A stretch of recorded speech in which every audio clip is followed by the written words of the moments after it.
She had $9 left after buying the cabin. $9, a 40-liter backpack, her mother's old wool sleeping bag, and a one-way bus ticket to a town of 116 people in the middle of Idaho. That was everything she owned in the world. That was the full inventory of a life at 21 years old. And standing in the Coeur d'Alene Public Library on a Tuesday afternoon in February, looking at a government surplus property listing on a computer that smelled faintly of other people's desperation. Wren Calloway had never felt more certain about anything in her life. But we are getting ahead of ourselves.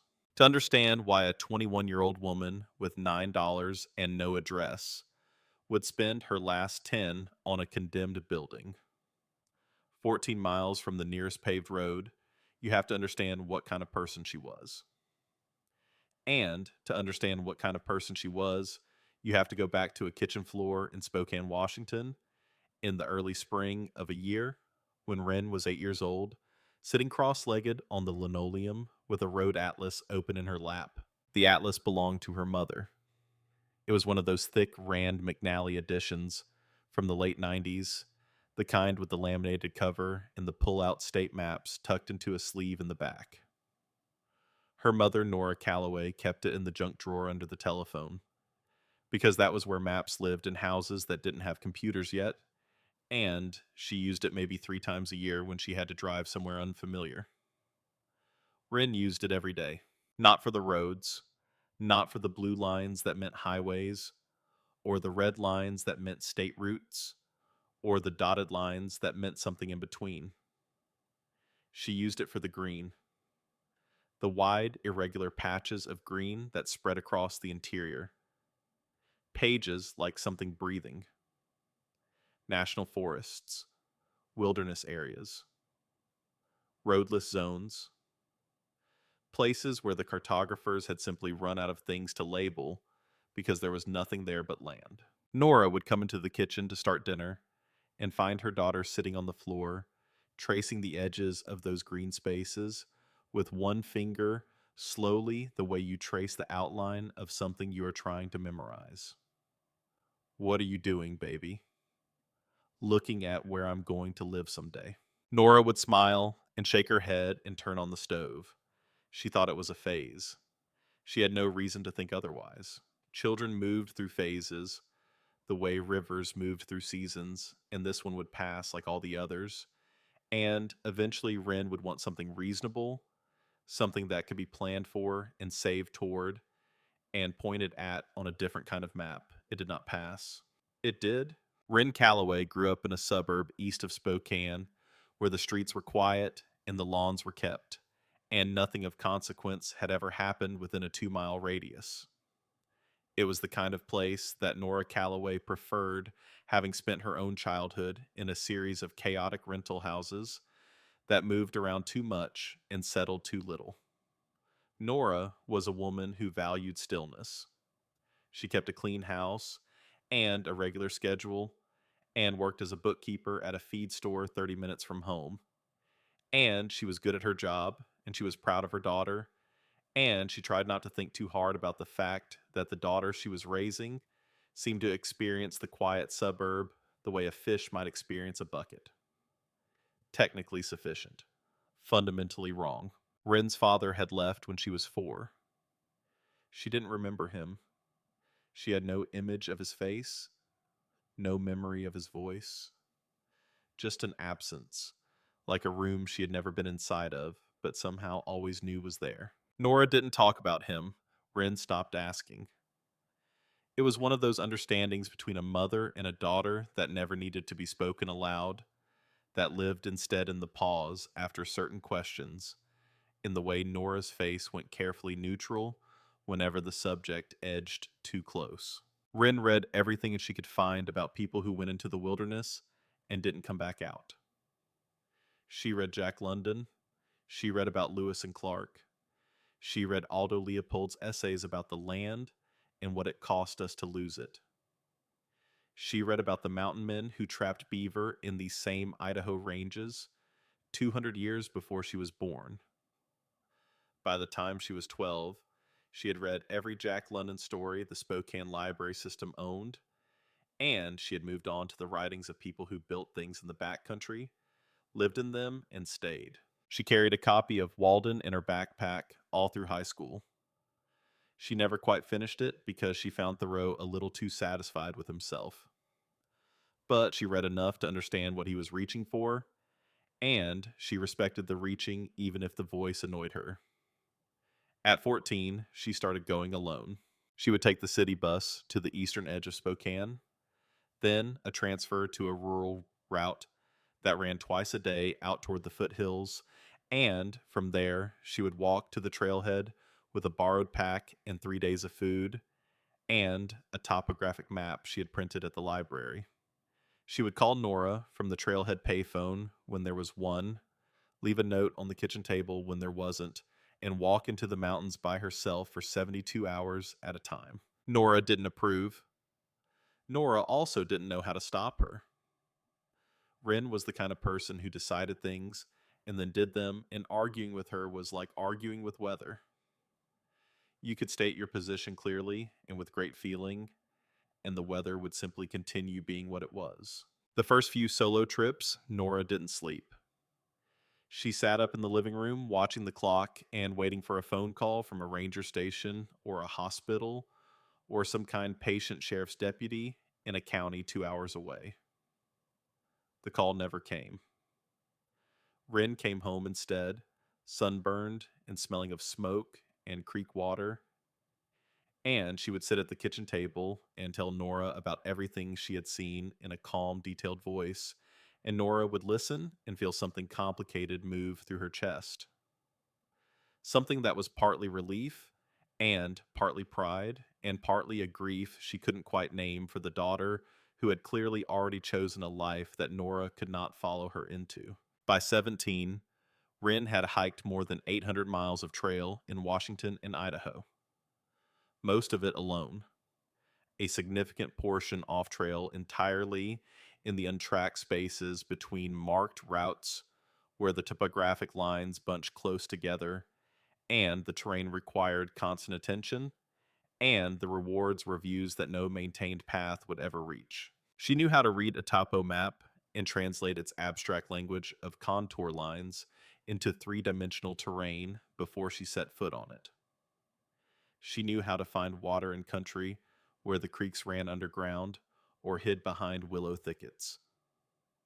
She knew which plants were edible and which ones would kill you and which ones occupied the complicated middle ground of technically non-toxic but deeply unpleasant.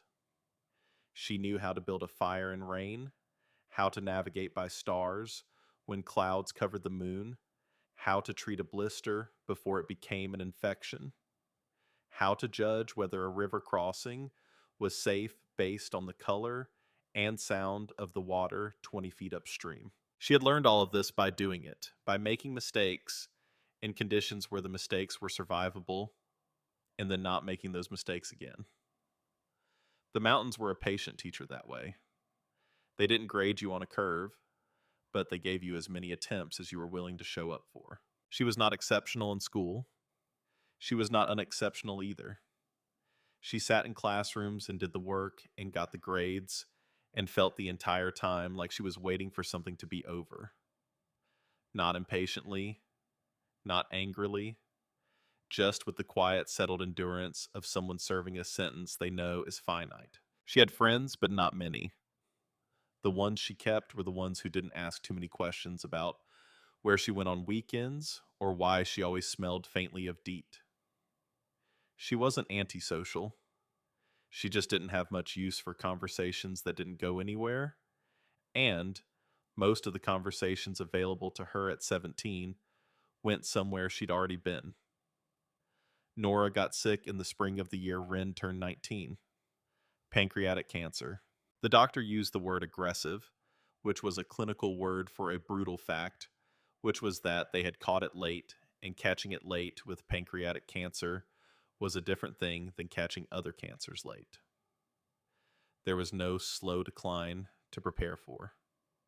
There was a diagnosis, and then there was 6 weeks, and then there was a funeral on a gray March morning with 17 people and a minister who had met Nora twice. Wren was the only family Nora had. Nora was the only family Wren had. That was the full extent of it. The ranch house was a rental. The car had been repossessed during Nora's medical leave when the payment stopped. The savings account, which had never been large, was gone entirely by the time the hospital bills and the funeral costs were subtracted from whatever remained.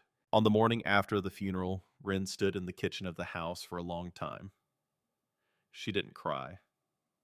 She had cried at the hospital alone in a waiting room at 2 in the morning, and she had cried at the graveside quietly into the collar of her coat.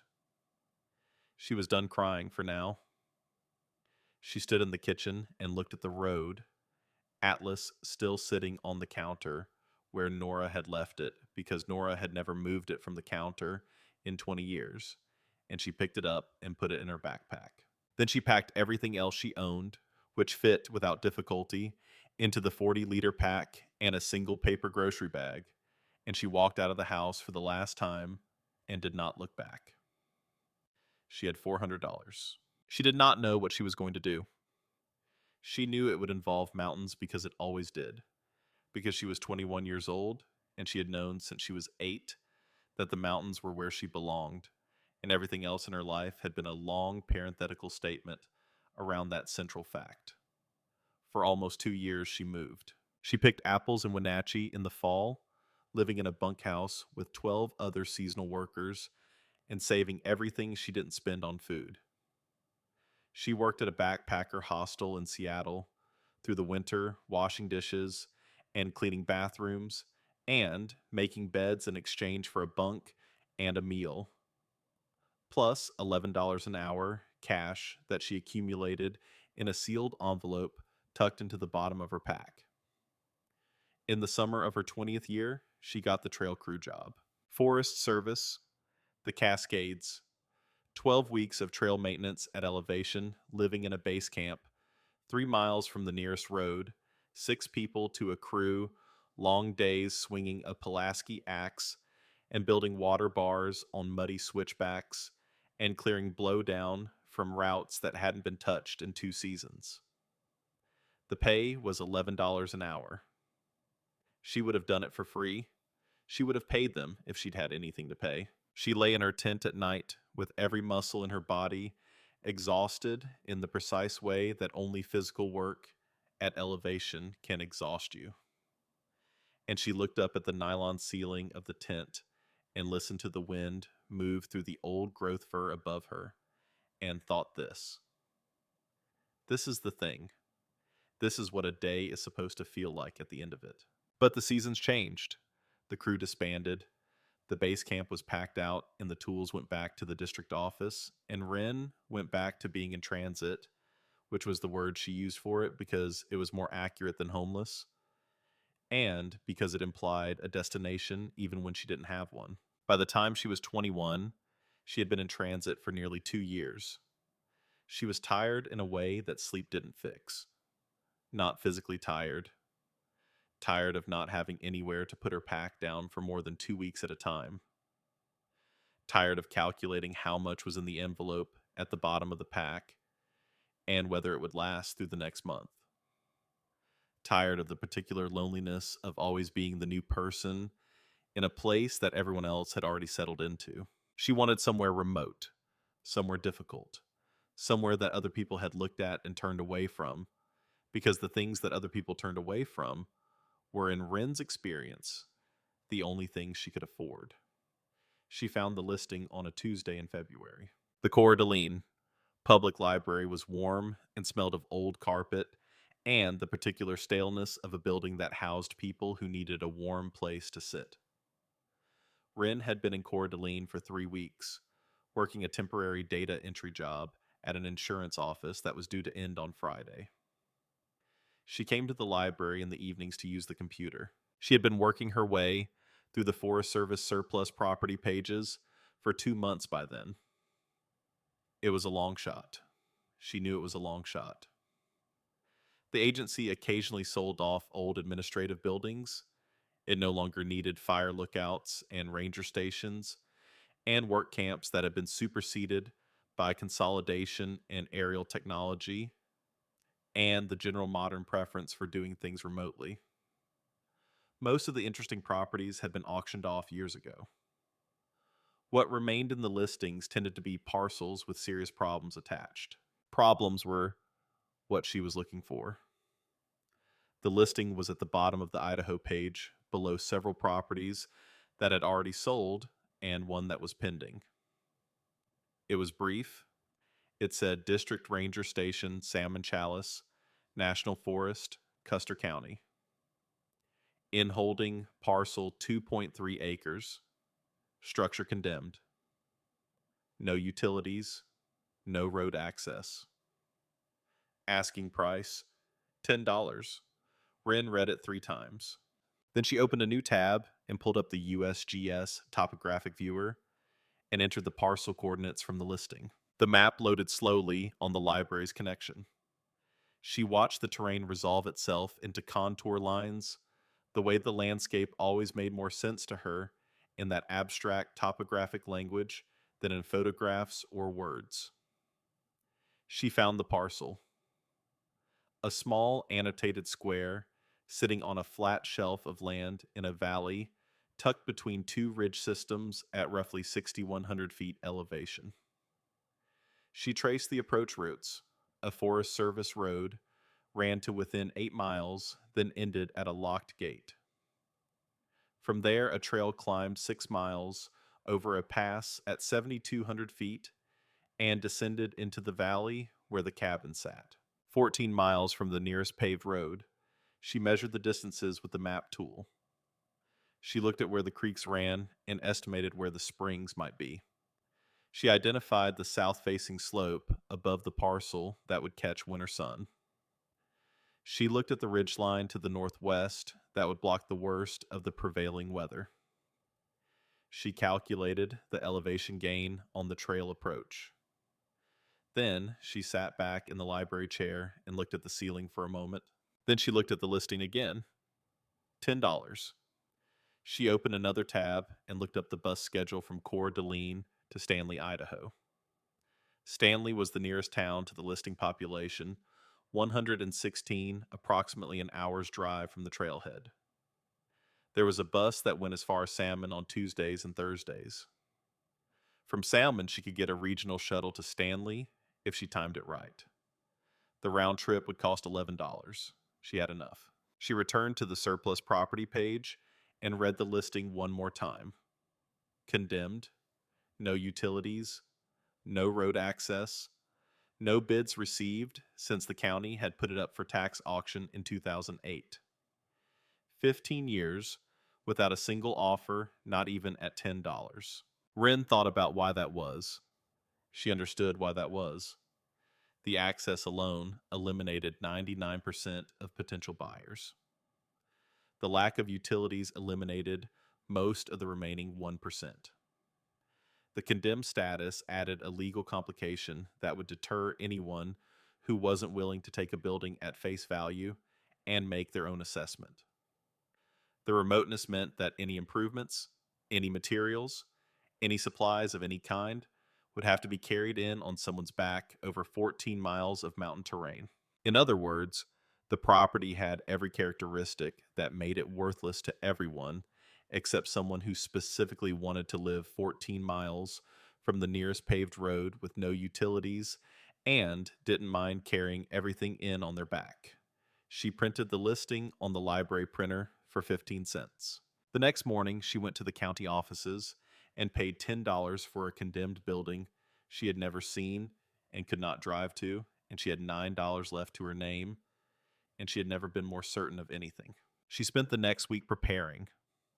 She used 3 of her 9 remaining dollars to print topographic maps of the approach route at a copy shop. She organized her pack with the systematic attention of someone for whom packing was not a chore, but a language, a precise statement of priorities and contingencies. She had her sleeping bag, her shelter, her water filtration, her fire kit, her navigation tools, a week of food. She had a small set of hand tools she had been carrying since the trail crew days. She had her mother's road atlas, which served no practical navigation purpose on this particular trip, but which she was not willing to leave behind. She caught the bus to Salmon on a Thursday morning in the second week of March. The landscape changed as the bus moved south and east, the flat commercial sprawl of the Coeur d'Alene corridor giving way to the wide river valleys of central Idaho, then narrowing into the canyon country where the Salmon River cut through rock that had been there since before anything alive had existed to see it. The mountains got bigger and closer. The sky got wider. The towns got smaller and farther apart. From Salmon, she caught the shuttle to Stanley, arriving in the early afternoon. Stanley in March was a collection of low buildings along a highway that seemed slightly surprised to be there, surrounded by the vast white indifference of the Sawtooth Mountains. The diner was open. She ate a bowl of soup and a piece of pie and asked the woman behind the counter, a broad-shouldered woman with gray hair and steady eyes named Bet Harkin, whether the forest road up toward the national forest was passable. Betty looked at her for a moment in the way that people in small mountain towns look at strangers before they decide whether to be helpful. Road's been closed since October, she said. Snow. But it's been a warm week. South-facing trail over the pass should be mostly clear if you're careful. Wren thanked her and paid and walked out into the cold Stanley afternoon and started moving. She had arranged to leave her bicycle locked to a fence post at the Forest Road trailhead, brought up on an earlier trip she had made specifically to scout the approach. The bike was there. She locked her pack to it, shouldered a smaller day pack with her immediate supplies, and rode the last 3 miles of pavement to where the forest road began. She locked the bike to the fence and shouldered her full pack and began to walk. The forest road climbed gradually through stands of lodgepole pine, the trees tall and straight, with their lower trunks bare for the first 20 feet, the way lodgepoles grew when they competed for light reaching upward and leaving their lower branches to die off. The snow on the road had been packed hard by the winter and was beginning to soften in the March sun. She walked at a steady 1.5 miles per hour, the pace she had learned on trail crew as the sustainable rate for a loaded pack on uneven ground. She crossed 2 creeks on simple log bridges, stopping at each one to filter water and let her shoulders rest for 4 minutes. She passed a Forest Service worksite that had been locked up for the winter, the equipment secured in a steel shed. She passed an old burn from a fire, decades past, the dead trees standing silver gray against the new green of young growth coming up around their bases. The dead and the living in the same frame, neither one winning both of them, just doing what they did. She camped the first night at the base of the pass in a small flat clearing beside a creek that was still mostly frozen. She ate a cold dinner of crackers and hard cheese and dried apricots sitting on her pack with her back against a lodge pole, watching the stars appear above the ridge one by one. The temperature dropped hard after dark. Below, freezing by 10, well below by midnight. She put her water bottle inside her sleeping bag to keep it from freezing. She wore her thermal base layer and her fleece inside the bag. She put her boots inside the footbox. She was warm. She slept immediately and completely the sleep of someone whose body had been working hard all day and had nothing left to spend on being awake. When she woke, the frost was thick on the outside of her sleeping bag, and her breath made small dense clouds in the pre-dawn air, and the eastern sky above the ridge was the color of a coal that has been blown on red-orange at the center, fading to pale rose at the edges. She lay still for a moment and watched the color spread. Then she got up and ate and packed and began to climb. The trail to the pass was steep. It switchbacked up a north-facing slope that still held the winter's accumulation in the shaded sections, consolidated snow that had gone through enough freeze-thaw cycles to develop a firm surface that required attention. She kicked steps where the angle demanded it. She planted her trekking poles, carefully testing before waiting. She stopped twice to drink and once to eat the granola bar she had carried in her hip belt pocket for exactly this purpose. The pass was at 7,200 feet, a narrow notch between two granite peaks where the prevailing westerly wind funneled through with the particular focus that geography gives to wind, cold and insistent.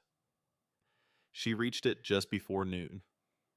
She stood in the pass for a moment without moving. She looked back the way she had come, east and north, the valley falling away below her. The forest road invisible under the trees, somewhere in the middle distance and beyond that. More ridges, more ranges. The mountains of central Idaho extending in every direction to the limit of visibility. She looked forward west and south into the valley. She was descending into the same kind of landscape, the same kind of infinite.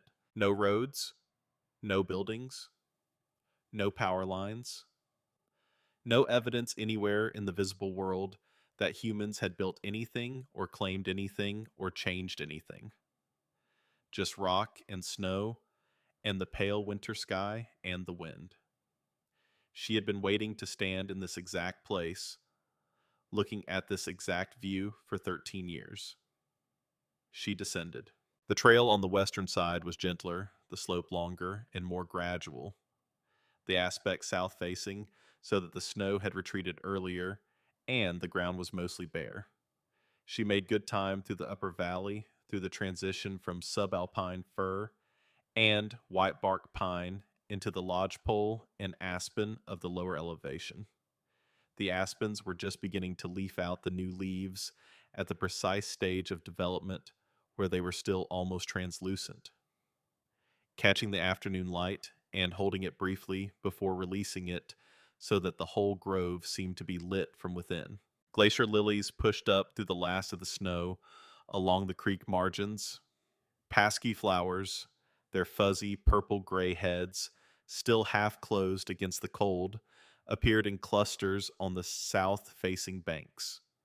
The season was arriving slowly, at this elevation cautiously, the way spring always arrived in the mountains, not all at once, but incrementally testing the temperature before committing. She arrived at the cabin just before sunset. It sat in a clearing on a flat shelf of land above a creek she could hear, but not yet see, surrounded by a ring of lodgepole pine that stood tall and even-spaced around the clearing's edge, as if they had arranged themselves deliberately to frame what was inside. The building was made of dark-stained logs, the chinking between them gone gray with age.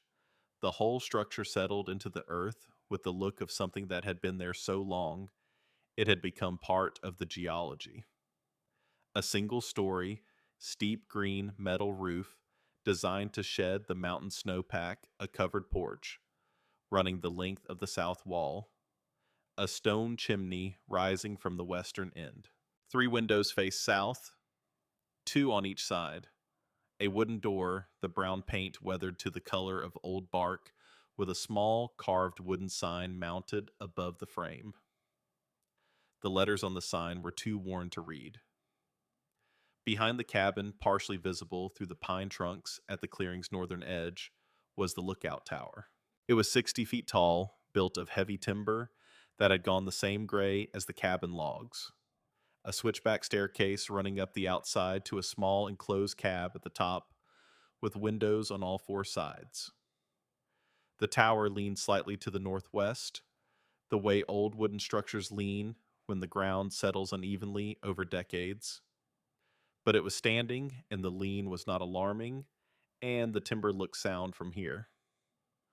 Wren stood at the clearing's edge and looked at all of it for a long time. The light was doing the thing it did at this hour in the mountains, the low-angle copper light of late afternoon that made everything it touched look more itself than it had looked all day. The shadows long and specific, the textures of bark and stone and old wood rendered in sharp relief. The tops of the lodge poles moved slowly in a breeze she couldn't feel at ground level. A raven called from somewhere on the ridge above the sound, carrying the impossible distance that sound carried in thin mountain air, clear and close even from far away. This was it. This was the place she had been tracing on maps since she was 8 years old. Not this specific place, not these specific coordinates, but this quality of place, this particular combination of remoteness and stillness, and the feeling of being in a world that had not been arranged for human convenience. She had known with the wordless certainty of a compass needle that a place like this existed and that she was supposed to be in it. She walked to the porch. The boards creaked under her boots, the sound of wood that had experienced many seasons of freeze and thaw and was still holding together out of habit and memory. She tried the door handle, locked the mechanism, stiff with rust and age. The door itself was solid pine planks, held together with iron hardware, and the wood around the lock plate was soft with decades of moisture, and when she put her shoulder against the door and applied steady force, the latch gave with a small splintering sound, and the door swung inward. The air that came out of the cabin was cold and still, and smelled of old wood and dust, and something mineral underneath like stone that had been sealed from the weather for a long time. She stepped inside. The room was large, the entire footprint of the cabin in one open space. The floor was rough-cut pine planks, dark with age and yews worn smooth in the paths between the door and the fireplace and the stove and the table. The patterns of movement of someone who had lived here alone for 13 years, preserved in the wood like a record. The walls were the same dark logs as the exterior. The ceiling was open to the rafters, with a loft accessible by a built-in ladder at the far end. The stone fireplace dominated the western wall. The mantelpiece a single timber of rough-cut wood. The hearth built from flat creek stones fitted together without mortar, just the careful selection of shapes that locked together under their own weight. Beside the fireplace, a cast iron wood cook stove, the surface rusted orange-brown, but the firebox intact, the legs solid on the plank floor. A heavy wooden table in the center of the room. 2 chairs, the same wood, heavy and plain. A simple iron cot frame. Against the eastern wall, no mattress but the frame solid. A bookshelf along the eastern wall, empty but standing. A small writing desk under the southernmost window, the surface clear of everything except a thin, even layer of dust. A coat rack by the door, 3 iron hooks. Everything covered in the dust of 50 years. Everything exactly as it had been left. In the corner of the room beside the bookshelf stood the cabinet. It was a government-issue Forest Service storage cabinet, the kind that had been standard equipment in field stations since the 1940s. Gray steel, 4 feet tall. 2 doors with a single built-in lock at the center. The Forest Service inventory number was still visible on the upper right door. Stamped in black paint, the letters and numbers faded but legible. The doors were closed. The lock was rusted but intact. Wren set her pack down by the door and walked to the cabinet and tried the handle. Locked. She stood and looked around the cabin. She was looking for the obvious place, the place where someone who lived alone in a remote cabin for 13 years would keep keys. The nail above the door was the first place she looked because it was the most human place, the place where keys go when there is no key hook and no bowl by the door, and someone just needs to put a key somewhere, they will find it. There was a small metal ring on the nail. 3 keys. 2 of them were old skeleton keys, the kind that fit the door locks of the era when this cabin was built. One of those locks was already broken. She looked at the 3rd key.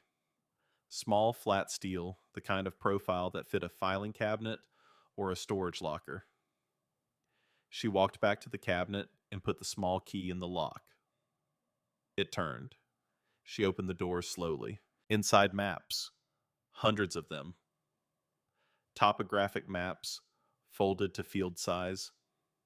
Fire boundary maps, hand drawn route maps on paper that had yellowed at the edges but remained intact. They were organized on the upper shelves by region, each one labeled in pencil on the cover fold with a date and a description.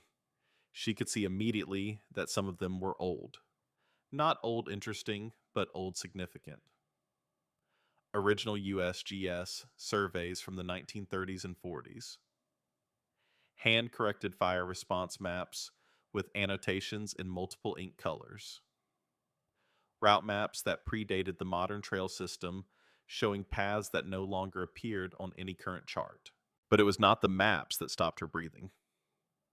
On the bottom shelf, behind the organized rows of map folds, were 3 canvas bags, each one closed with a length of natural fiber twine tied in a simple knot. She lifted the first one and felt the weight of it and set it on the floor and untied the knot.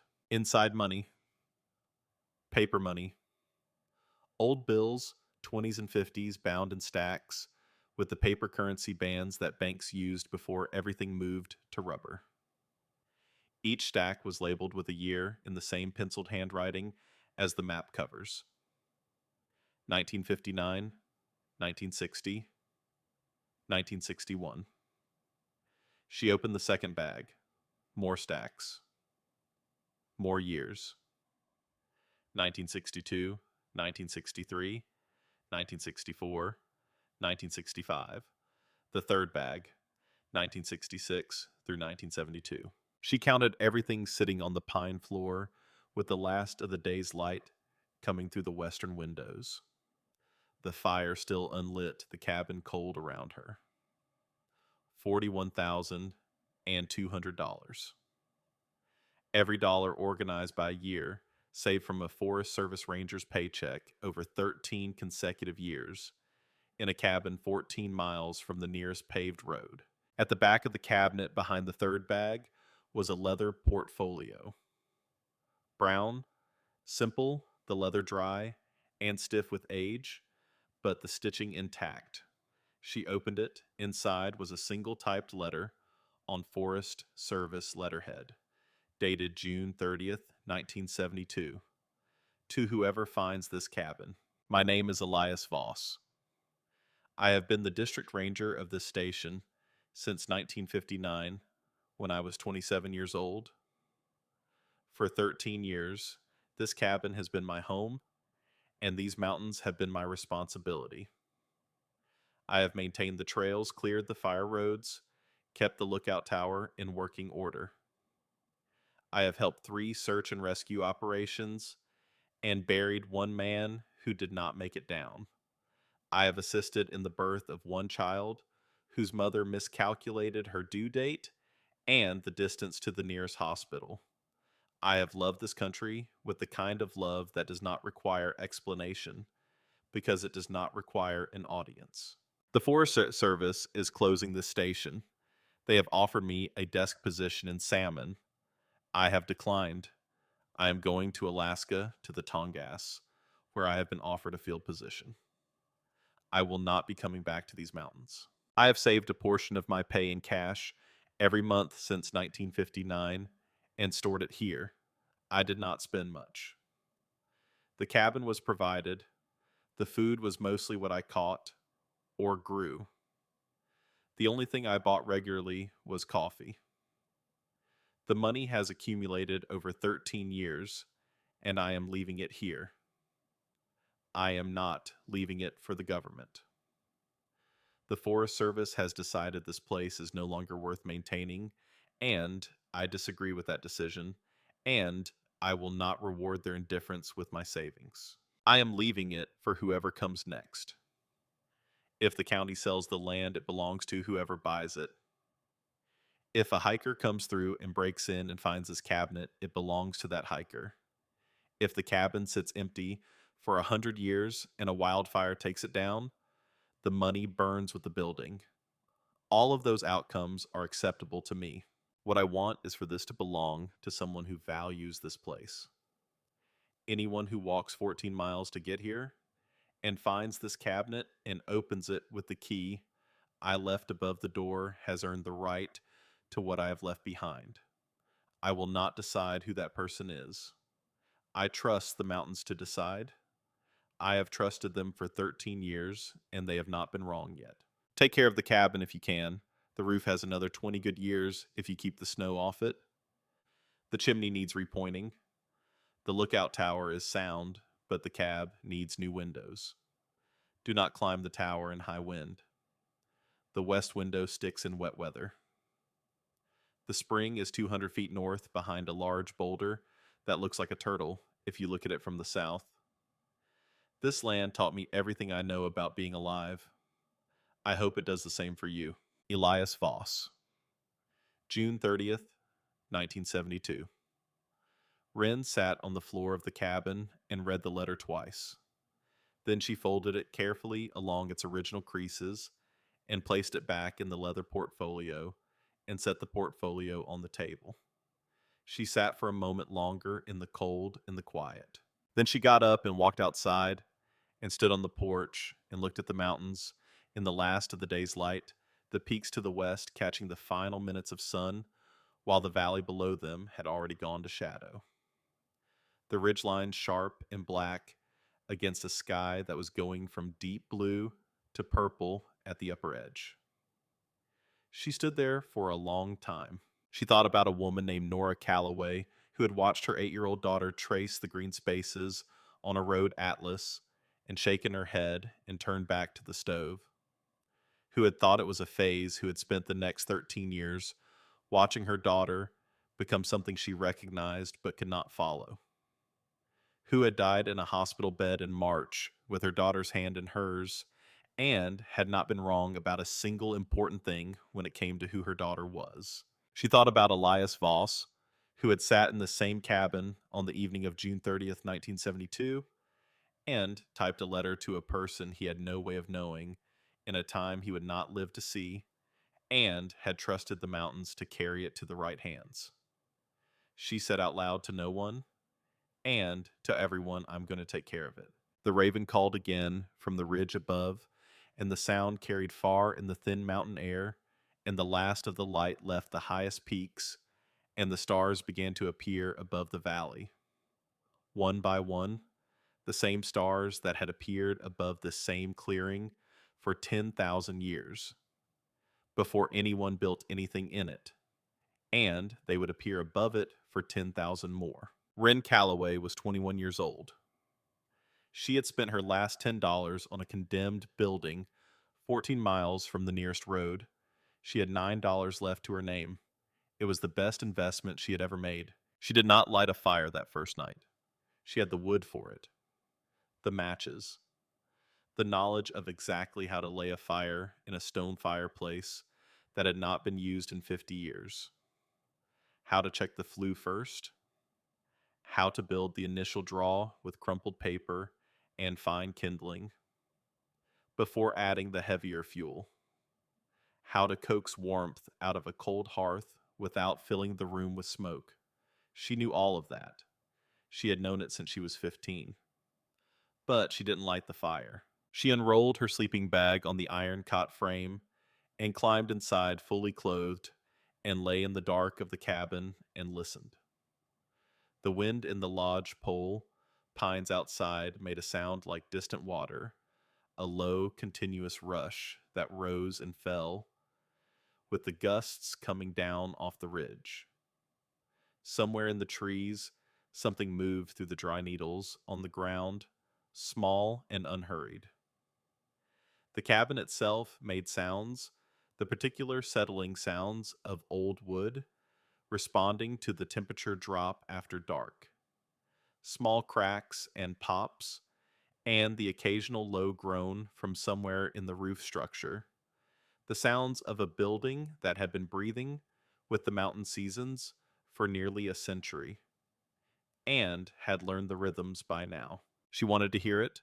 She wanted to spend the first night the way Elias Voss might have spent his first night in 1959 before he made the place his own. Before the fire and the lamp and the accumulated presence of a person filled in all the spaces. She wanted to hear what the cabin sounded like when it was still just itself. She lay there and listened until she fell asleep. In the morning, she walked the property. The spring was exactly where the letter said it would be. 200 feet north of the cabin, behind a large boulder that had been deposited by a glacier 10,000 years ago, and had spent the intervening millennia acquiring a profile that, when approached from the south, bore a reasonable resemblance to a turtle in the act of extending its neck. The water came out of the ground at the base of the boulder's northern face, clear and cold, flowing into a small stone basin that Elias had built from creek rock and mortar. The mortar still mostly intact, the basin still holding. She cupped her hands and drank, and tasted the granite. The water had filtered through that faint mineral cleanness that groundwater picked up from moving through old rock. She found the woodshed behind the cabin, the roof half collapsed under the weight of accumulated winters, but the walls standing and the interior dry. Several cords of lodgepole pine cut and split, and stacked with the careful attention of someone who understood that improperly stacked wood was a promise broken to your future self. The wood had been there for 50 years. It was dry as bone, the moisture gone so completely that the pieces were light in a way that fresh-cut wood never was the color of the split faces. Gone from pale cream to warm tan. Ready to burn. Patient. She stood in the collapsed woodshed and looked at the stacked wood for a moment. Elias Voss had cut and split and stacked this wood sometime before June 30th, 1972. He had not known when he stacked it whether anyone would ever burn it. He had stacked it anyway with the same careful attention he had given everything else, because that was what you did when you lived in a place and respected it. You left it better than the condition that would have been acceptable. She found the outhouse standing intact 30 feet east of the cabin, the seat and walls weathered but solid. The pit long since composted into the dark, rich soil of 50 years of natural process. She found the old kitchen garden plot on the south-facing slope below the cabin. The raised bed frames rotted away, but the soil still darker and more friable than the ground around it, still holding the memory of what had been grown there.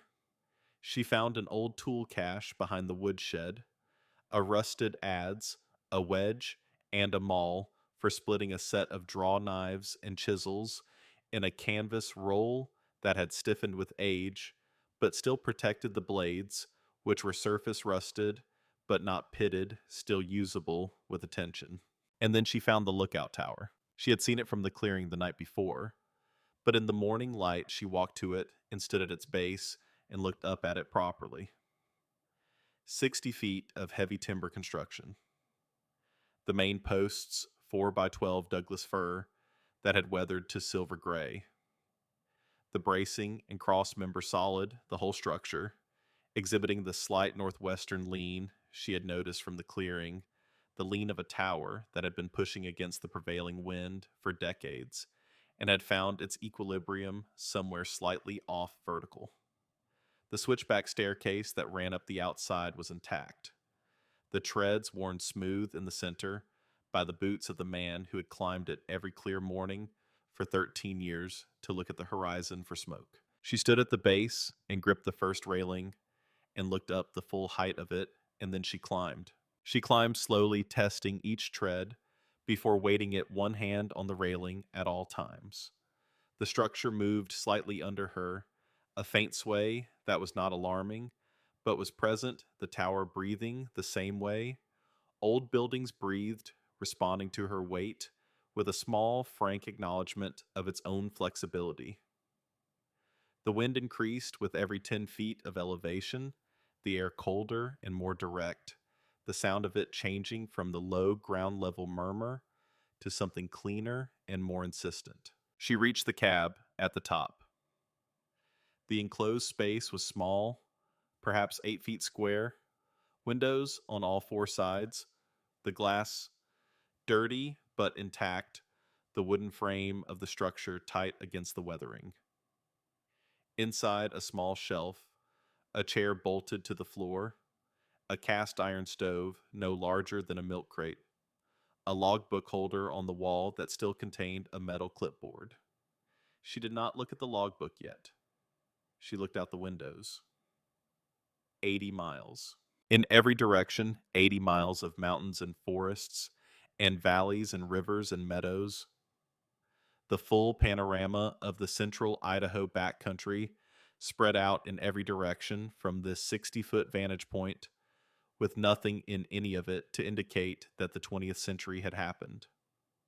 No roads visible, no buildings, no power lines cutting across the ridgelines, no contrails even in the pale morning sky.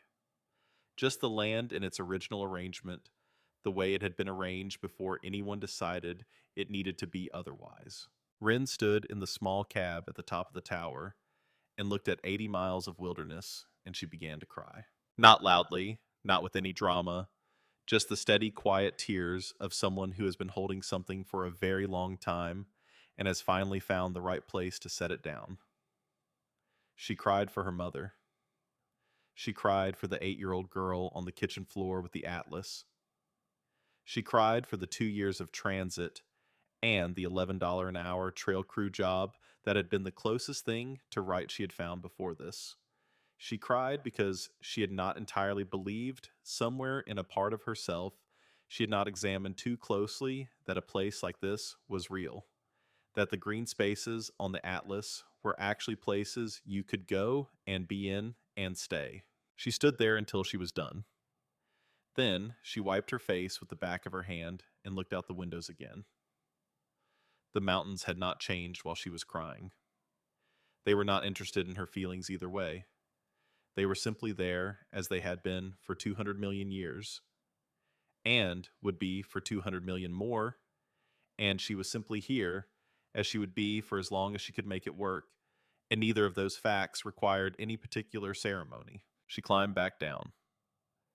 She spent the next 3 weeks making the cabin livable. She scrubbed the floors on her hands and knees with creek water and a brush she had carried in the pine planks, lightening slightly as the accumulated grime of 50 years was removed. Not bright, not new-looking, but clean.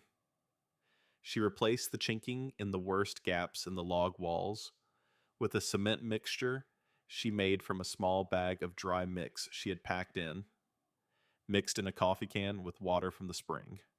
She cleaned the cast iron cook stove, removing the surface rust with a flat stone, and the built-up creosote from the firebox. With a scraper she made from a flat piece of metal she found in the old tool cache. She cleaned the stone fireplace, scraping out the cold ash of 50 years, checking the flue, finding it clear, the stone damper stiff but operable. She lit the first fire on the 4th night. She laid it the way she had always laid fires, with the systematic attention of someone who had started hundreds of them in conditions ranging from mild inconvenience to genuine necessity. Fine tinder at the base, dry bark and small sticks above it.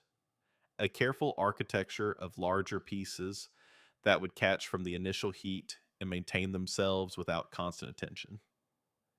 She lit it with a single match. The fire took immediately.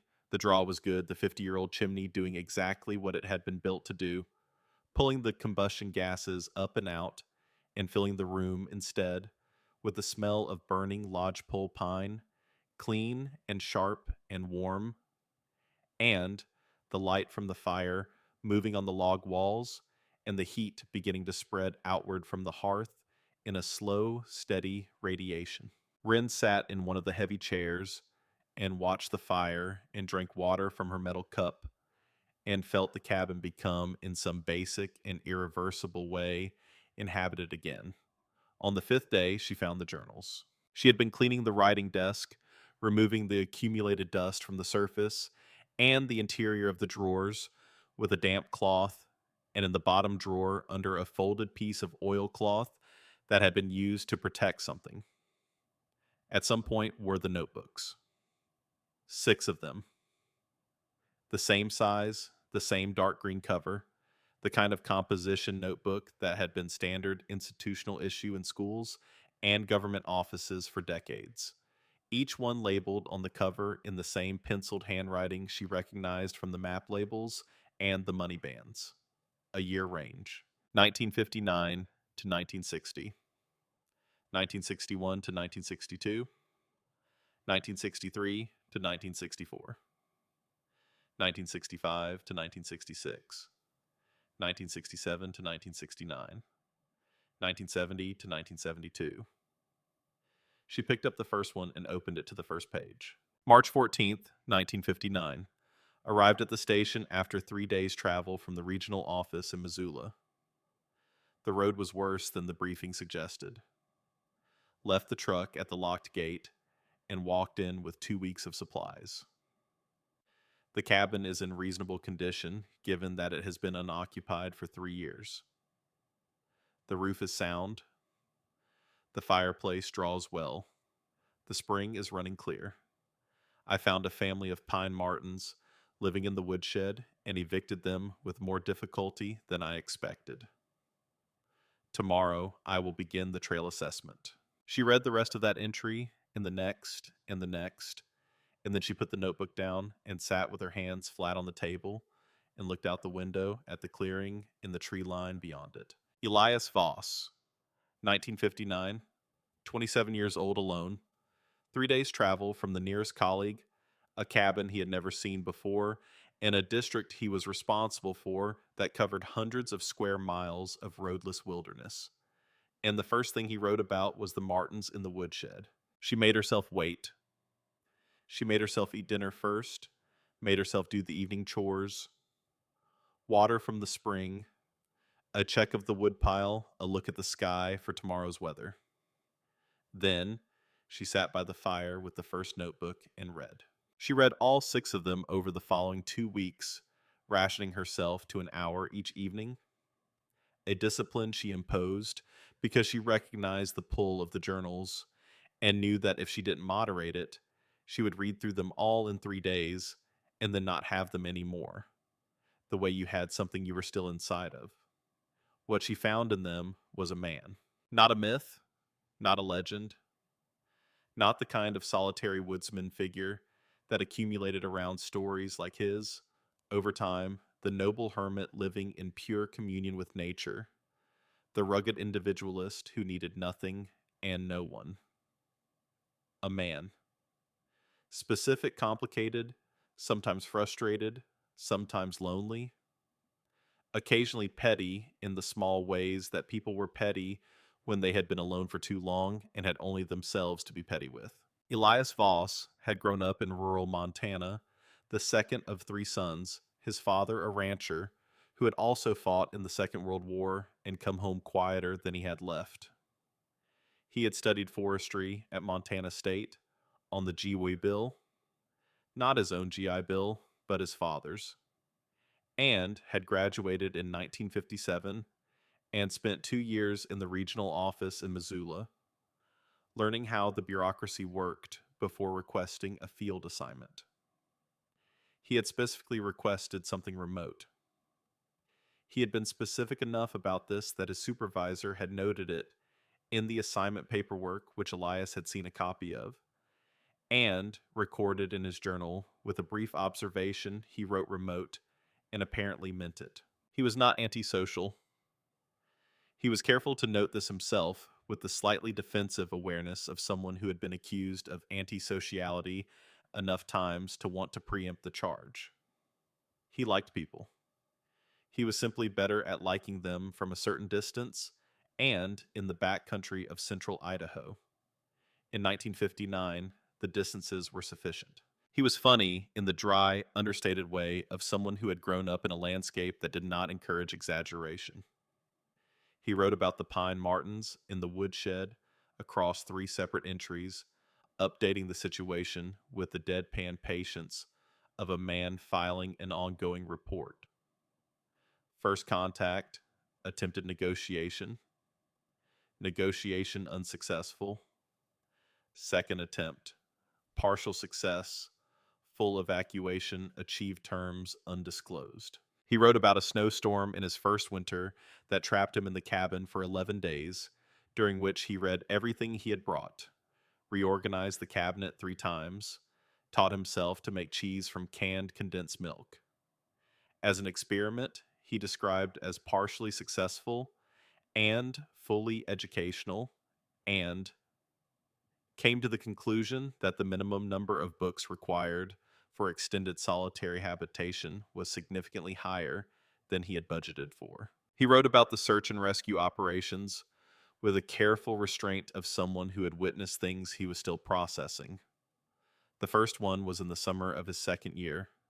A party of 3 hunters who had overestimated their navigation abilities and underestimated the scale of the terrain. He found them alive after 2 days dehydrated and genuinely frightened in a way that had rearranged their understanding of their own smallness.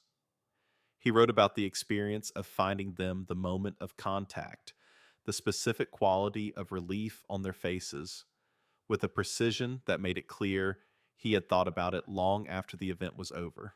The third SAR operation in 1967 did not end that way. He wrote about it in a single short entry and then did not write anything else for 4 days, which was the longest gap in the journals. When he resumed, he wrote about the weather. He wrote about the land with the fluency of someone who had been in close attention with a specific piece of ground for long enough to understand it in depth rather than in breadth. He knew the individual trees in the clearing around the cabin by their shapes.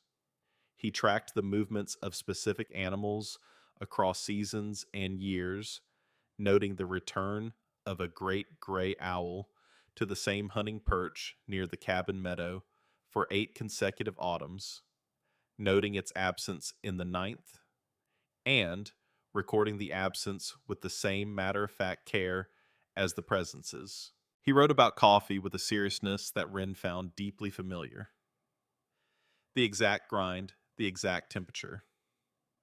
The small cast iron pot he used on the cook stove. The importance of getting the first cup right, because in a life without many luxuries, the few you maintain deserve to be maintained properly. And then, in the notebook that covered 1970 through 1972, she found it. October 3rd, 1970. Received official notice from the regional office today. The station will be closed as part of the consolidation plan, effective June 1972. I have been offered a position at the Salmon District Office. Administrative work. I have not yet responded. She turned the page. October 11th, 1970. I have declined the salmon position. There is work here that is not finished. The Northern Watershed Trail System has not been fully mapped. The routes above the 7,000-foot contour on the North Ridge are not on any current Forest Service chart. They exist, they are used by wildlife and by the occasional experienced backcountry traveler who finds them by accident, and they go nowhere on paper. I have been meaning to chart them properly for 3 years. I have 2 years left. I will use them. She read that entry twice, then she kept reading. The next entry, and a half of years of journal entries, recorded alongside the regular observations of weather and wildlife and maintenance and the occasional visitor, the systematic documentation of a trail system that had never been officially recorded. Elias went out in every season that permitted travel, above the snow line with his compass and his chain, and his hand-drawn field sheets mapping routes that no one had asked him to map, that no one even knew were there. He was thorough. He was precise. His field notes recorded in the journal each evening after a mapping day were the notes of someone who had been trained in survey methodology and took the discipline seriously. He noted distances, bearings, elevations, at key points: water sources, hazards, the character of the terrain in each section. He cross-referenced his field observations against his existing topo maps and noted the discrepancies, which were significant. He had 1 year completed when the closure notice came. He had 2 years to finish. He worked through the winter of 1970 to 71 on the lower sections, the routes below the snow line that were accessible year-round. He worked through the summer and fall of 1971 on the higher elevations. By the winter of 1971 to 72, the last winter he would spend in the cabin, he had mapped most of it. The journals recorded the progress with the same quiet regularity as everything else, but there was a section he did not finish. January 14th, 1972. The North Ridge system above the upper meadow remains incomplete. The access requires good weather and dry ground, which means late June at the earliest at that elevation. I depart June 30th. I will not have the time. What I have documented is complete. What remains undocumented will have to wait for whoever comes next. I hope they are good enough to find it. I believe the mountains will send someone who is. Wren closed the journal. She sat at the writing desk for a long time, with her hand flat on the cover of the last notebook, feeling the texture of the cloth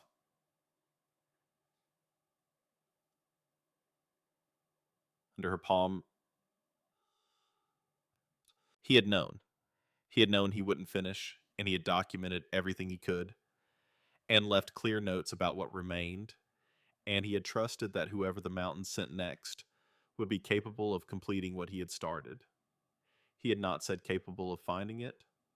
He had said good enough, as in good enough to deserve it, good enough to know what to do with it. She went to the cabinet and looked at the maps with new attention. They were organized by region. She had known that from the first night. But now she understood the organization more precisely. The lower sections, the mapped and officially recorded routes, were on the upper shelves, folded small, labeled in the standard Forest Service format. The hand-drawn maps were on a separate shelf, lower down, labeled differently, in Elias's own handwriting in the same pencil as everything else. These were his maps, the ones that didn't exist anywhere else. She spread the hand-drawn maps on the table and studied them. They were extraordinary, not artistically, though the draftsmanship was careful and clean, but informationally. Elias had documented terrain that the official surveys had either missed or simplified to the point of uselessness. Trail junctions that appeared on no current chart. Water sources that could mean the difference between a safe crossing and a dangerous one. Hazards. Routes.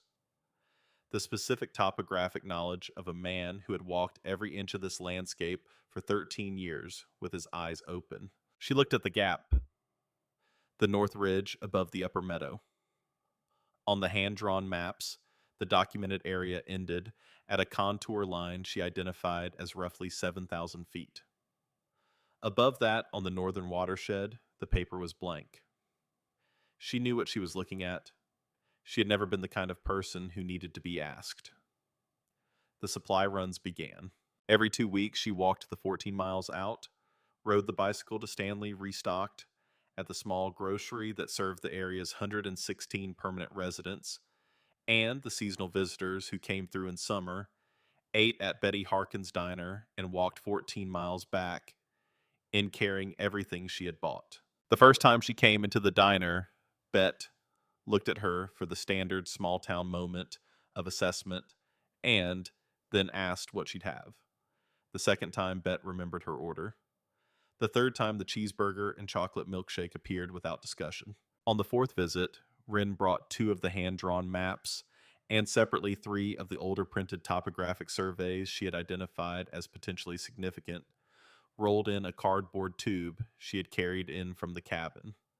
Bet looked at them with the calm attention of someone who had lived in this landscape for 60 years and had opinions about maps.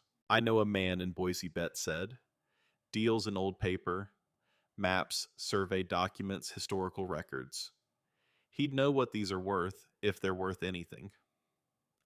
Wren sent the 6 best candidates with Bete on her next supply run to Salmon, packed carefully in the cardboard tube, with a note describing the context and provenance.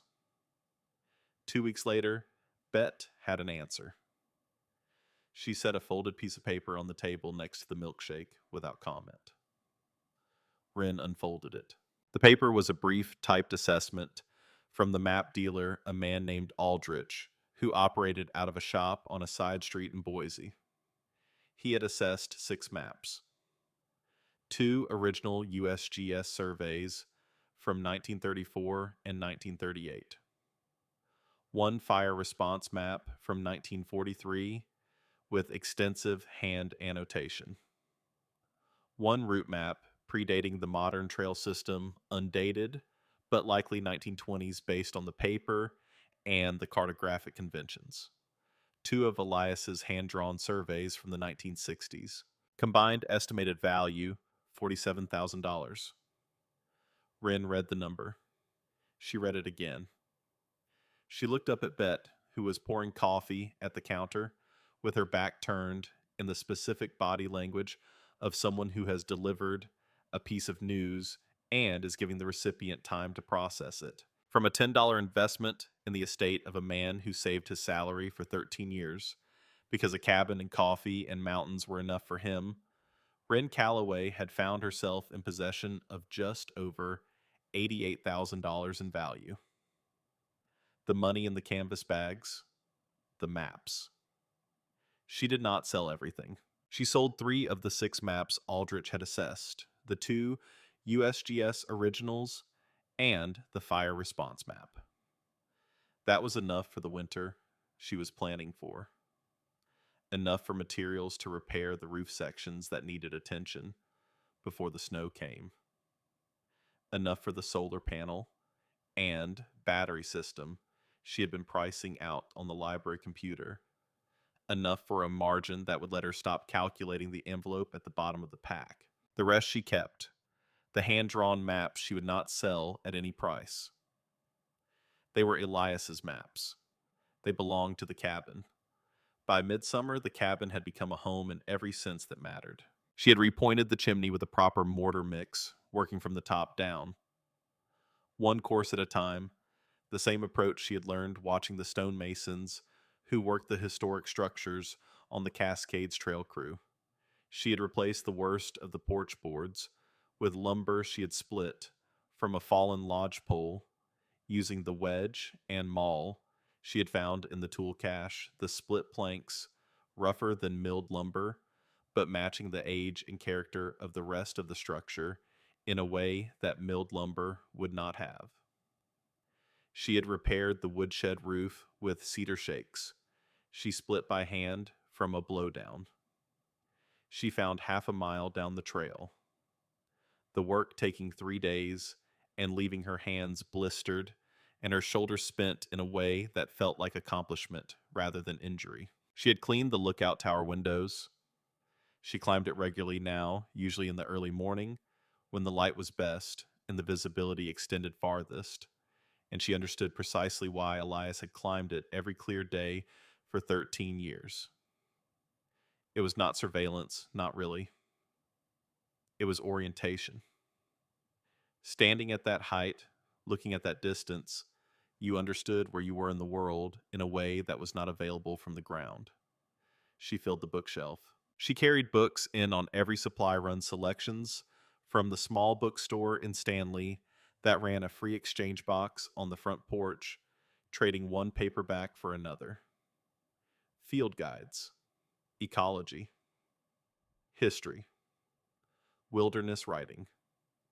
She found a used copy of Aldo Leopold, whose Sand County Almanac she had read in pieces years ago, but had never owned. She found Barry Lopez.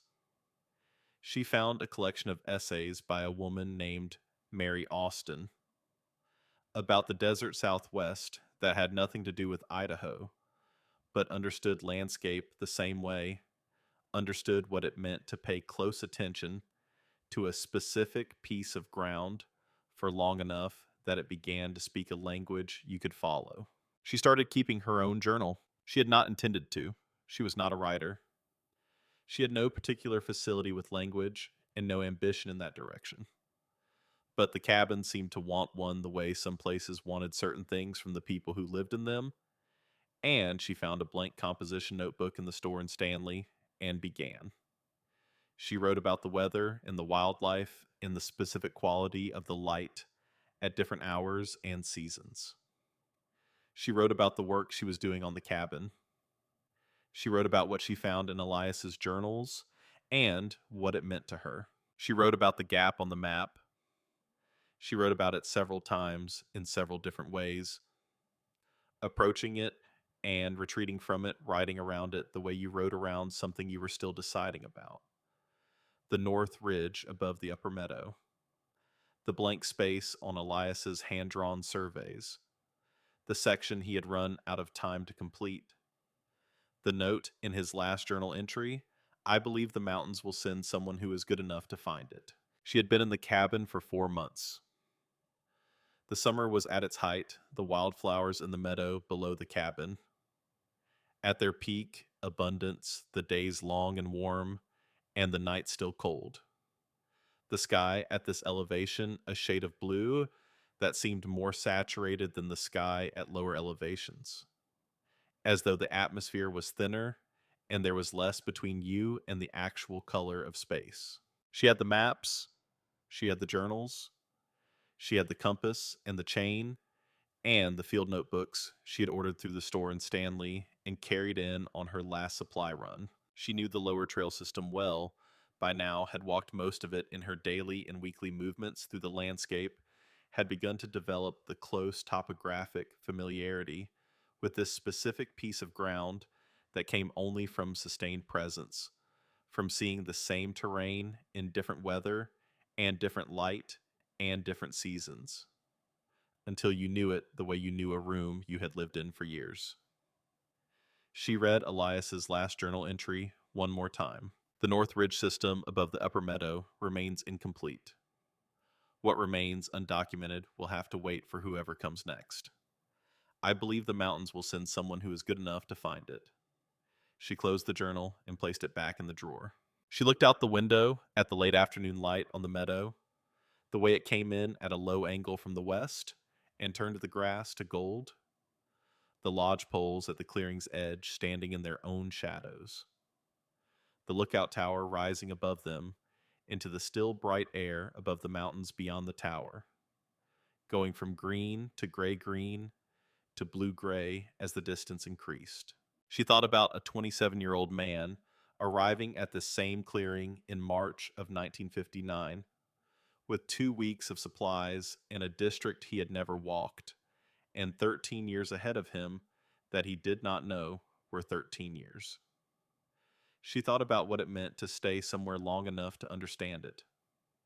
Not to visit, not to pass through, but to stay. To be changed by the staying into someone who could only be understood in the context of the specific place that had changed them. She thought about her mother, Nora, who had shaken her head over the road atlas and gone back to the stove, and who had not been wrong about anything important when it came to her daughter. She thought about what it meant to be the person who came next. Then she went inside and sharpened her pencil and laid out her field notebook on the table and opened the topographic map to the section covering the north ridge above the upper meadow. She traced the upper contour line of Elias's documented area with her finger, the place where the mapping stopped and the blank space began. She had 2 months before the high elevation routes would close for the season. That was enough time. She left at first light on a Tuesday in late July. The meadow below the cabin was still in shadow when she stepped off the porch. The sun not yet above the eastern ridge, the air at this hour carrying the particular cold of mountain mornings in midsummer, when the nights still dropped into the 30s and the days climbed into the 70s, and the temperature swung between them with a daily regularity that your body eventually learned to expect and prepare for. She wore her thermal base layer under her field shirt, she would shed it by 9. Her pack was lighter than the supply run loads. No food for 2 weeks, no lumber, no bags of cement mix, just 7 days of provisions. Her sleeping kit, the compass and chain, and field notebooks, the hand drawn maps in a waterproof sleeve against her back, and Elias's last journal, the one covering 1970 through 1972, folded open to the final entries and tucked into the top pocket where she could reach it without stopping. She crossed the meadow in the gray pre dawn light and entered the tree line on the northern side and began to climb. The lower section of the North Ridge was familiar to her by now. She had walked it several times in her first months at the cabin, learning the terrain the way she learned all terrain, by moving through it slowly and repeatedly until it stopped being a map and became a place.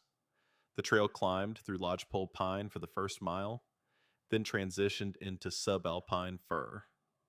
As the elevation increased, the trees shorter and more wind-twisted, their profiles shaped by the prevailing weather into the characteristic flagged forms of trees that spent their winters in the full force of the ridge wind.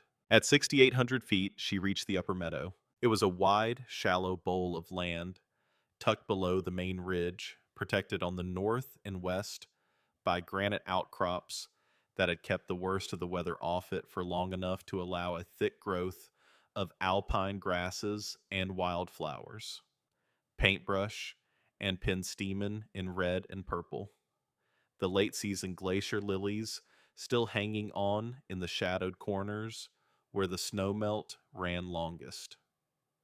A small tarn in the center of the meadow, not much larger than a house, the water cold and utterly still. In the morning air, reflecting the sky above it like a piece of mirror set into the ground. Elias had written about this meadow in the journals. He had come here often. It was he wrote the place he went when he needed to remember why he had chosen this, over the desk in salmon. She stopped at the tarn and filled her water bottle and looked up at the ridge above. This was where the documented area ended. This was the edge of the blank space on the map. Above the upper meadow, the terrain rose steeply toward the main ridge crest at roughly 7,400 feet. A gain of 600 feet over the remaining distance through a series of granite benches and talus fields, and the occasional narrow couloir where snowmelt had carved channels into the rock over thousands of years. It was not technical terrain, not in the climbing sense. But it was serious terrain, the kind where a turned ankle 3 miles from the nearest trail meant a difficult situation, and where navigation without reference points required sustained attention. She checked her compass bearing and looked at the blank section of Elias's map and began. The first day she covered the eastern portion of the ridge, the section that angled back down toward the main drainage she knew from the approach trail. The terrain was what the topo lines had suggested. A series of broad granite benches separated by short, steep pitches of talus. The footing careful but manageable. The views at each bench opening progressively wider as she gained elevation. She moved slowly and methodically, stopping every few hundred feet to take bearings. Measure distances with the chain. Note the character of the ground, the location of water, the identification of significant features that would serve as landmarks for anyone navigating this terrain in the future. She recorded everything in the field notebook in the same systematic format she recognized from Elias's own field notes.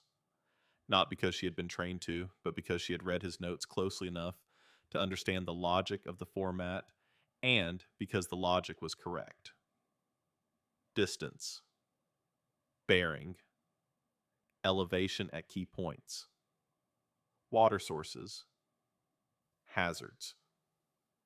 The specific things that a person moving through this terrain would need to know that the topographic lines alone could not tell them. She made camp the first night on a flat granite shelf at 7,100 feet, sheltered from the prevailing wind by a low outcrop to the northwest.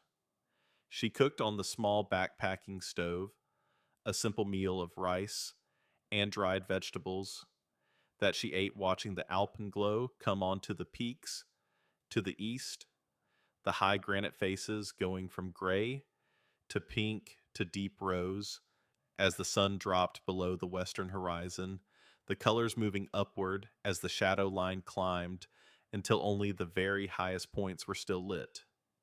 And then they too went dark, and the stars came out in the wide, unobstructed sky above the ridge. She wrote in her field notebook until the light failed. Then she lay in her sleeping bag on the granite shelf and listened to the wind and the rocks around her and thought about Elias. He had been here, not on this exact shelf perhaps, but in this terrain at this elevation with his own compass and chain and field sheets. He had stood on these same benches and looked at the same views and made the same careful measurements, and then he had run out of time and gone to Alaska and never come back. And the work had waited here for 50 years in the blank space on a hand-drawn map in a government cabinet in a cabin 14 miles from the nearest road. She thought about what it meant that she was here now. Not the money, not the maps, not the extraordinary accident of the listing at $10 and the bus ticket and the $9 left over. Those were the mechanism. The fact that she was here doing this specific thing, completing this specific work, was something else. It was the result of a man who had trusted something larger than his own judgment to carry his unfinished work forward. And it was the result of a woman who had spent her entire life pointing at green spaces on maps and saying that was where she was going, and who had been precisely right. She slept without difficulty and woke before dawn and began again. She spent 3 weeks on the North Ridge. Not 3 weeks of continuous camping. She came down twice, once to resupply at the cabin, and once when a sustained period of afternoon thunderstorms made the exposed ridge terrain inadvisable. But she put 12 days of actual field work into the northern watershed, moving methodically through the blank space on Elias's map, in sections, each day's work documented in the field notebook, each evening's camp, a place to consolidate the day's observations and transfer them to the clean draft she was building in a second notebook. The terrain had surprises. On the fourth day, working the northwestern section of the ridge, she found a trail junction that appeared on nothing. Not on Elias's maps, not on the official Forest Service charts, not on any map she had ever seen of this area. 2 routes converging at a flat bench below a prominent granite tower.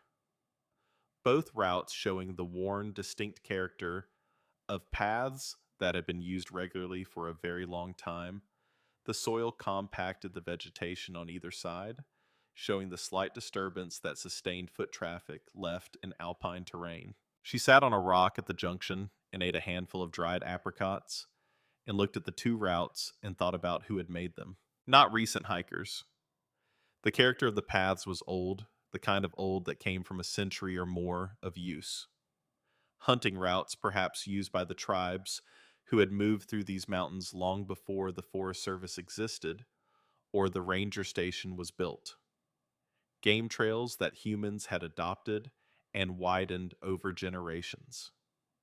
She documented the junction with care, noting not just the bearings and distances, but the character of the paths, their apparent age, the direction each one took as it left the bench. She noted in her field book this junction predates the ranger station and possibly the first European surveys.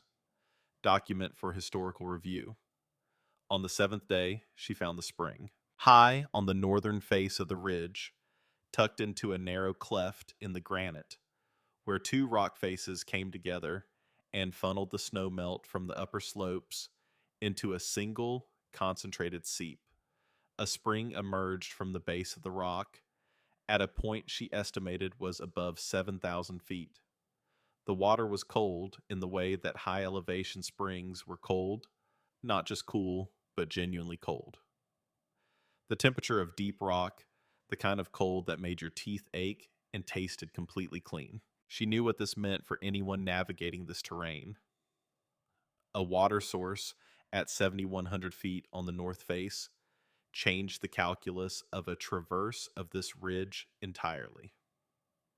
With this spring located and documented, a route that had required careful water management became straightforwardly achievable in a single day. Without it, documented a navigator relying only on the existing charts would either have to carry more water than necessary or turn back at a point where there was actually no need to turn back. She documented it precisely: the bearing from the junction she had found, the distance, the character of the seep, its apparent flow rate, in midsummer, the rock formation that marked its location from below. This was what Elias had been doing for 13 years. Not the dramatic work, not the rescues in the fire patrols, and the things that made it into reports. The quiet, systematic work of understanding a place well enough to make it safer for the people who came after. The work that no one asked for, that earned no commendation, that existed only in a hand-drawn map in a cabinet that had been locked for 50 years. She understood him by the time she came down from the ridge for the last time, not as a symbol, not as a figure in a story, as a man. Specific, complicated, sometimes lonely, who had loved a piece of ground with the kind of love that expressed itself in careful measurements and field notes, and the patient accumulation of knowledge that had no immediate audience. Who had trusted that the audience would come eventually, because the mountains were patient and the work was real. And real work found its way to people who could use it. She came back down to the cabin in the second week of August. The aspens were still green, but the quality of the light had shifted the slight angular change that happened in high latitudes. In August, the sun tracking lower across the sky, the shadows at midday longer than they had been in July. The wildflowers in the meadow were past their peak. The first hints of color were appearing in the understory shrubs, the mountain ashberries going red, the kinnikinick leaves beginning their turn. Summer was not over, but it had decided. She sat at the writing desk in the cabin for 3 days and compiled the maps. She took Elias's hand-drawn surveys and her own field notebooks and the official topographic sheet she had used for reference, and she built a complete map of the Northern Watershed Trail System. Elias's documented sections and her own newly surveyed sections combined into a single, coherent document. She worked with the careful draftsmanship that the task deserved, not rushing, not cutting corners, using the same pencil and paper methodology Elias had used because it was the right tool for the work, and because it seemed important to complete his work in the same language he had started it in. When she was done, she had 14 sheets of hand-drawn survey maps covering a trail system that had never before been completely documented. Elias's 13 years of work and her 3 weeks of work combined. She looked at them spread across the table for a long time. Then she thought about what to do with them. She thought about the question for several days. She went on her regular supply run to Stanley, ate at Betts's counter, bought her provisions, walked the 14 miles back in. She thought about it on the walk. She thought about it in the evenings by the fire. She thought about it in the lookout tower in the early mornings, standing in the cab at 60 feet, with the 80-mile view spread around her in every direction. The maps belonged to the landscape. That much was clear. They were not a commodity, not in the way that the 6 topographic surveys she had sold to Aldrich in Boise were commodities. Those had been historical artifacts, valuable as objects. These were something different. These were functional knowledge. These were the accumulated understanding of a specific piece of ground represented in a form that could guide someone safely through terrain that had no other documentation. They needed to go somewhere they would be used. On her next supply run, She asked Betty for the address of the Regional Forest Service office. She also, on that same trip, walked to the small post office at the edge of Stanley and asked for a certified mail form. She spent the following week writing 2 letters. The first was to the regional office of the Salmon Chalice National Forest, addressed to the district historian, a position she had confirmed existed through a phone call from the payphone outside Bette's diner.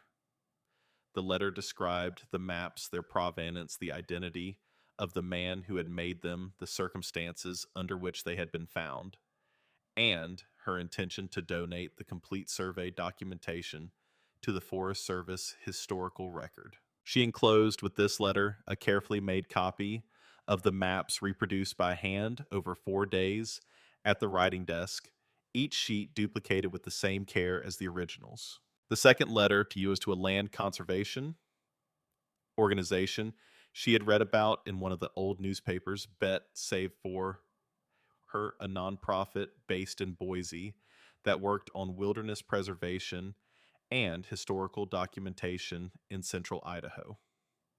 She had found their address in the Stanley Library, a single room affair open 3 days a week that nonetheless maintained a reasonably current reference section. The letter to the conservation organization was similar to the first, but this one she sent with the original maps. She did not send both letters at the same time. She sent the Forest Service letter first and waited. The reply came 6 weeks later, carried up from the Stanley post office by Bet. On one of her occasional runs to check on the road conditions, the envelope forwarded from the post office box Wren maintained in Stanley. Betty handed it over with the coffee and the cheeseburger and said nothing, which was one of the things Wren had come to deeply appreciate about Betty Harkin. The letter was from the district historian of the Salmon Chalice National Forest, a woman named Dorothy Appel, who had been in the position for 22 years and whose letter communicated beneath its careful bureaucratic language a quality of genuine excitement that Wren recognized as the excitement of someone in a specialized field who has just encountered something they had not expected to encounter. Dorothy Appel wrote that the survey documentation Wren had submitted appeared to represent the most complete mapping of the Northern Watershed Trail system in the Salmon Chalice backcountry ever compiled. She wrote that the historical record contained no documentation of Elias Voss beyond his standard service file, which listed his assignment to the station from 1959 to 1972 and his subsequent transfer to the Tongass National Forest in Alaska, where the service record ended in 1989.